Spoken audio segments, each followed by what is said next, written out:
After making the chemise and the drawers, I thought it was time for an underskirt or else a petticoat. An underskirt was an essential part of every 19th century woman's wardrobe. It would be worn on top of the chemise, drawers, and a corset. Hygiene was one of the reasons, another barrier between the outer garments and the body, but the petticoat would also add volume or reduce the visibility of undergarments such as crinolines. And of course, there would be different petticoats worn during summer and during winter. In warmer months, modesty would be the main reason for wearing them, and the fabrics were lighter and more breathable. In winter, warmth was a priority, thus wool would be a preferred fabric. Cutting out the fabric for the underskirt was very easy. I didn't have to make a mock-up because the only element that had to be directly fitted to my body was the waistband. The way in which this fabric is cut aligns with what I've seen in sewing manuals from the 19th century. It not only reduces the waste of the fabric, but also allows anyone with basic sewing skills the chance to have a homemade garment that was very essential in those times. Especially that for working women it was much cheaper to sew their own clothing or repurpose all the skirts. The diagram assumes a certain width of the fabric, which is quite narrow. However, it's not surprising, taking into consideration that weaving looms were much narrower in the past. To construct this skirt, we need two rectangles, each 99 centimeters or 36 inches wide, and the same measurement for the length plus 5 centimeters or 2 inches. Both rectangles have to be folded in half. One of them makes two side panels and the front panel, while the second piece is reserved for the back panel. It is folded to establish where the placket opening is, and there are also 4 darts in the back panel.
All skirt seams will be French seams, as this ensures their strength. That was also a standard seam in the 19th century, and I cannot say I'm surprised. It can be sewn on the sewing machine, it's very strong, and it secures raw edges encasing them in the fabric. If you'd like to learn more about historical stitches, make sure to check out my video on basic sewing stitches. Since I had some scraps left from cutting out the fabric, I wanted to use it to make the waistband and the placket. I made sure the placket is a bit longer than the skirt opening and that the opening is secured with a strip of fabric prior to sewing in the placket.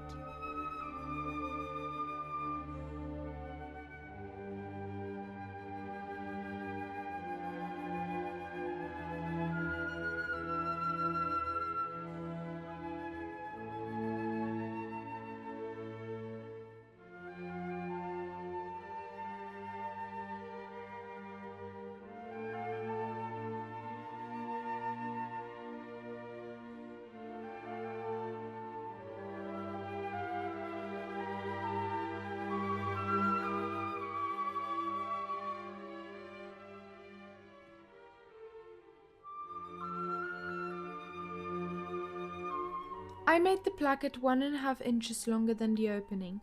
In one of my books on Victorian sewing techniques, it's clearly stated that making the placket longer is a good practice. A placket is a very important element of any skirt, as it ensures modesty for the wearer.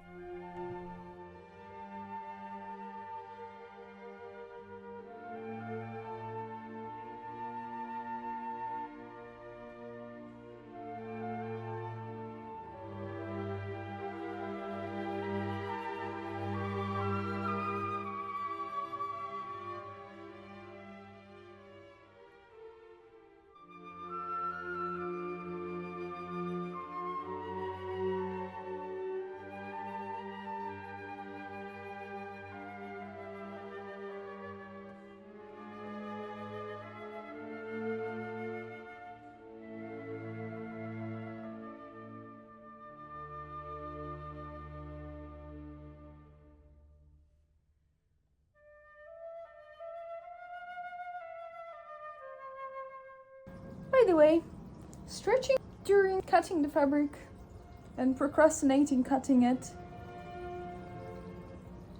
is a great solution. I mean, who doesn't love some stretching?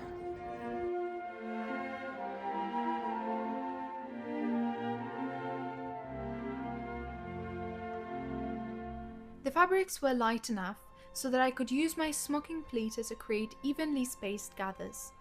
I always use 2 threads for gathering and sew the waistband in between the 2 threads, as this makes the gathers look neat and even.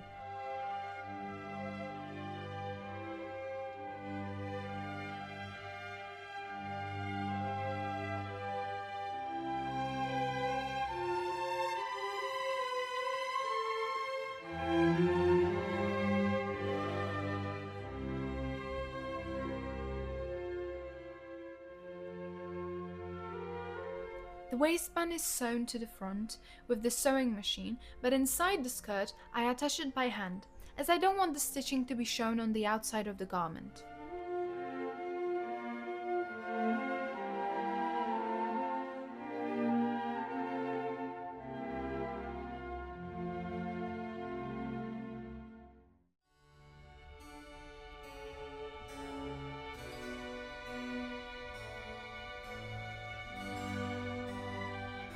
Then it's time for the hem, which is 5 centimeters wide and also sewn by hand. It could be sewn with the sewing machine, but the stitching will be visible on the outside, so for a more seamless look, I recommend hand sewing. It takes more time, but there is so many things that you cannot do on the sewing machine, and the precision of hand sewing is required.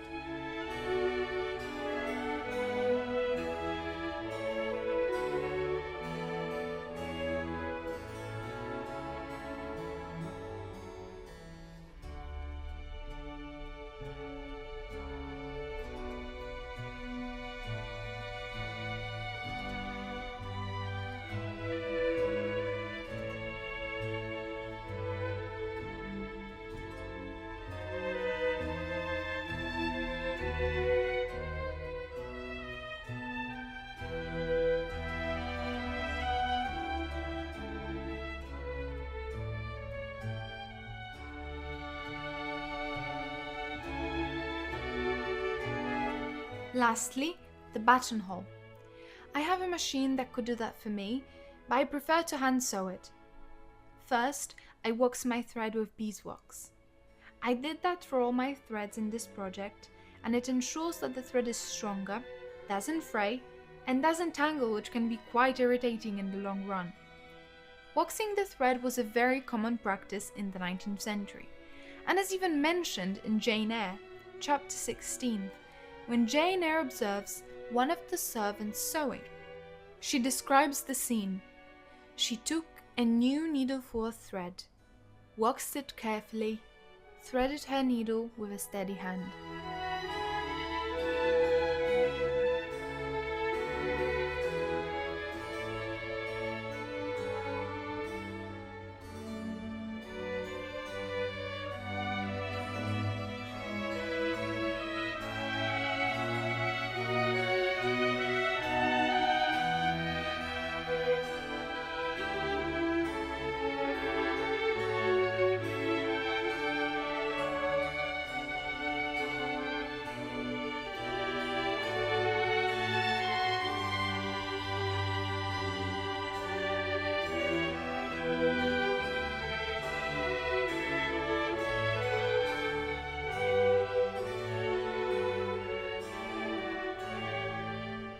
I also made a small bar tack at the bottom of the placket opening, as it protects the weak point from tearing. I made the underskirt to fit me without the corset, but I thought it would look nicer presented with a corset.